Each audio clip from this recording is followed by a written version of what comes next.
Now today topic is for class 12 board examination preparation, that is 3D.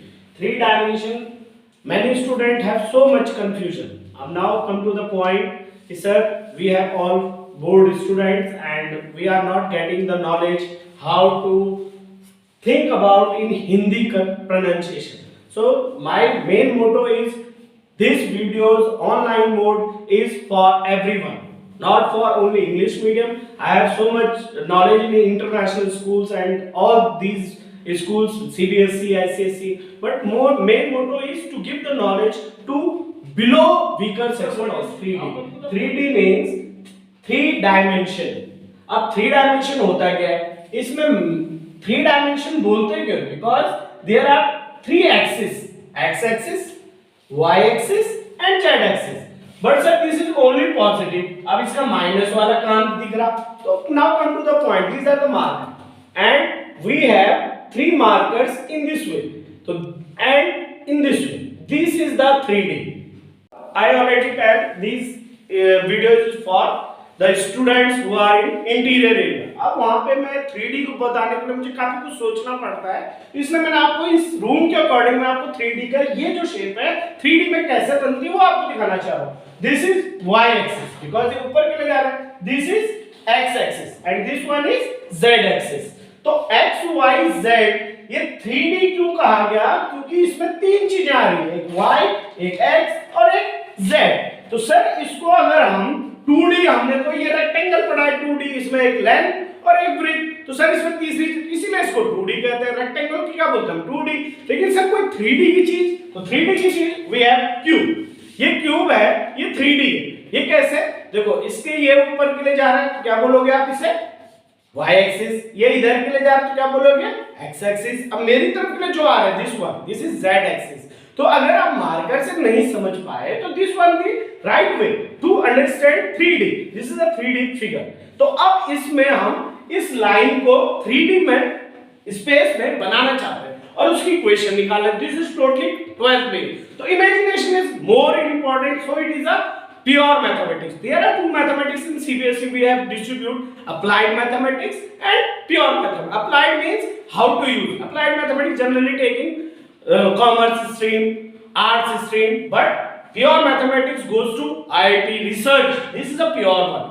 Pure mathematics में हमें imagination के साथ things को understand करना है. तो ये उन स्टूडेंट्स के लिए जहाँ पे इतने सारे वो इक्विपमेंट नहीं है, उनके लिए हम इतनी चीजें बना रहे हैं ताकि उनको पसंद आए ये चीज. कई टीचर्स, हमारे मास्टर्स ये कहते हैं कि सर 2D में ना x y आएगा क्या? नहीं, आप y z भी आ सकता है, z x भी आ सकता है. वो कैसे? ये आपको मैंने अभी क्या बताया, x और ये y. अगर टीचर ने इसको ऐसे कर दिया तो अब क्या होगा? ये हो गया x और मैंने क्या कहा था, मेरी तरफ क्या चीज आती है? z. ये हो गया x z, पर है दो ही चीज, एक x और एक z. अब आते हैं हम y y z. Sir y z में क्या होगा? ये z और ये y. तो y z इसमें भी दो ही चीज आ रही है. तो इट मींस इसी रेक्टेंगल को दो एक्सिस में आप घुमा सकते हो. ये नहीं आप इसे x z में भी बना सकते हो. रेक्टेंगल पर रहेंगी दो axis because this is 2D. तो ये आपको 2D क्लियर हो गया होगा कि x y y z किसी में भी हो सकता है.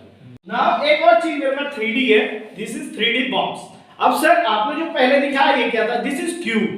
इसको हम क्यूब बोलेंगे और इसको हम क्यूबॉइड बोलेंगे, क्योंकि क्यूब और क्यूबॉइड ये रेक्टेंगल फॉर्म से बना हुआ, ये स्क्वायर फॉर्म से बना. तो ये क्यूब है, ये क्यूबॉइड, ये भी 3D शेप्स हैं. अब इसके अंदर सर है क्या? इसके अंदर हमारे सारे 3D शेप्स हैं. Because I am a mathematics teacher, तो my lovely student are from class 6 7 5th from play group we are starting. तो वो पूछते हैं क्या होता है. In this way you can say all three markers with 90 degree each other and I take one point that is A and P. P that is a point x y z. What is the meaning of x y z? X is a distance from x axis, y is a distance from y axis and z is a distance from z axis. But sir z axis is in this side.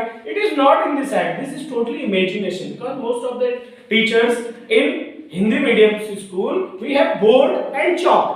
Now we want to explain it by in this way modeling method. What is the distance of x? How we find out? Suppose my fingertip is a point. So my fingertip distance from this axis, distance from this axis, and distance from this axis. That is x, y, z. Understand? Now come to the point. P is x y z and A is x1 y1 z1.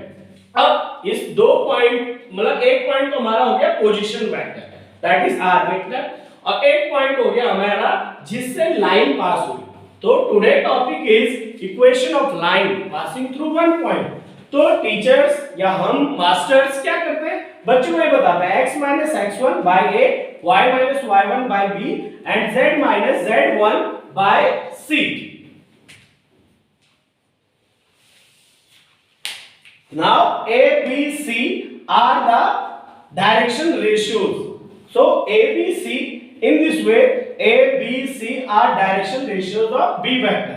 And what is the vector equation and what is Cartesian equation? These are the confusion. Now the main point is here.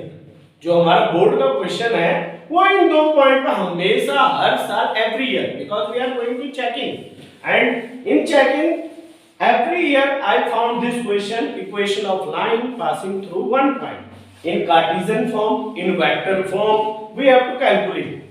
तो अब हमें इसका basic जो concept है निकलता कैसे है, तो ये बहुत बहुत इंपॉर्टेंट है पॉइंट ऑफ व्यू से. So I write here sure, secure, score. It means ये श्योरिटी गारंटीड है कि ये इस टाइप का क्वेश्चन बनता ही बनता है. तो अब हमें करना क्या है, इसको पहले समझना है कि एक लाइन का नाम लिया हमने L, तो ये लाइन L है, ये हमारा पैरेलल वेक्टर है. तो पैरेलल वेक्टर और लाइन, अगर कोई लाइन के पैरेलल वेक्टर कोई है तो उसकी एक कंडीशन है कि वो वेक्टर पैरेलल है अगर वेक्टर b के कोई भी vector, it means suppose a vector parallel है b वेक्टर के, तो इसको हम ऐसे लिख सकते हैं a vector is lambda times b vector. This is the condition for parallel between two vectors, parallelism we can say. तो अब दो वेक्टर पैरेलल है. अब हमने बोला कि अगर ये वेक्टर इसके पैरेलल है, इसमें हमने AP या L वेक्टर को AP वेक्टर बोला. AP vector we can say lambda b.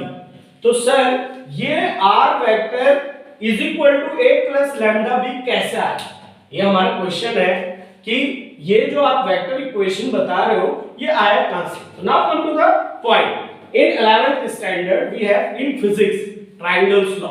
तो ट्रायंगल्स लॉ ने क्या कहा कि वेक्टर के जो दो मुंह होते हैं अगर क्लॉकवाइज चल रहे हैं जैसे a और ये, और जो उसका एंटी क्लॉकवाइज होता है वो उसका आंसर होता है.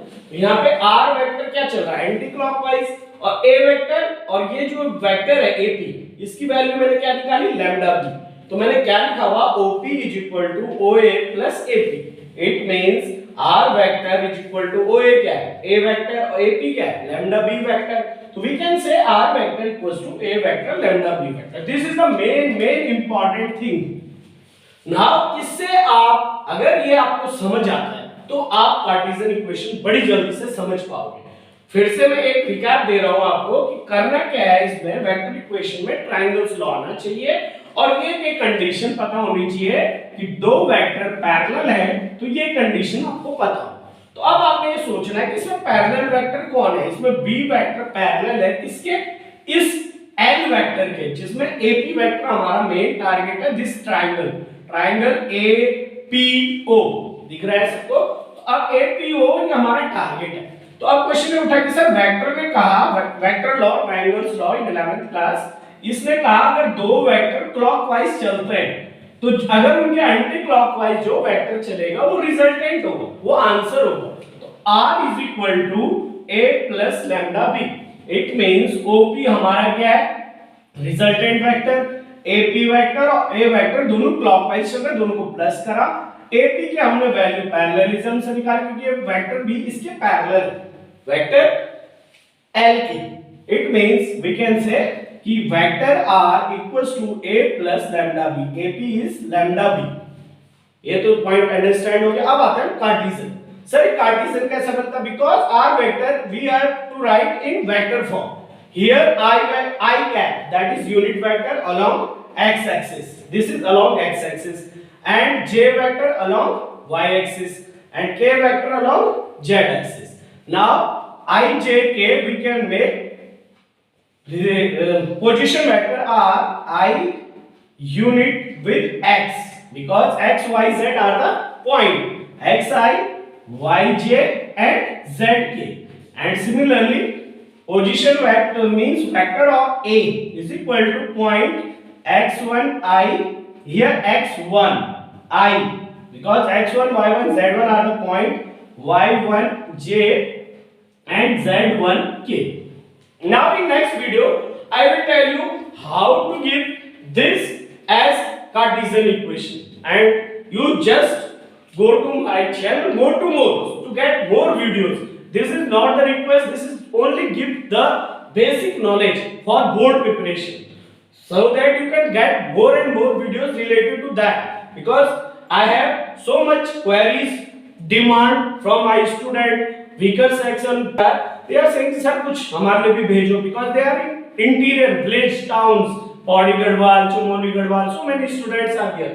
तो मेरा क्या कहना है कि भाई उनका यहाँ पे थोड़ा नेट स्पीड सही नहीं है, अगर मैं सारा बना दूंगा एक साथ तो शायद उनको प्रॉब्लम हो, इसलिए मैं शॉर्ट्स में उसको इतना समझाना चाहता हूँ। वेक्टर फॉर्म ये है, अब कार्टेशियन के लिए हम नेक्स्ट वीडियोस में इसको डिस्कस करेंगे। So kindly go to the channel and check out the video.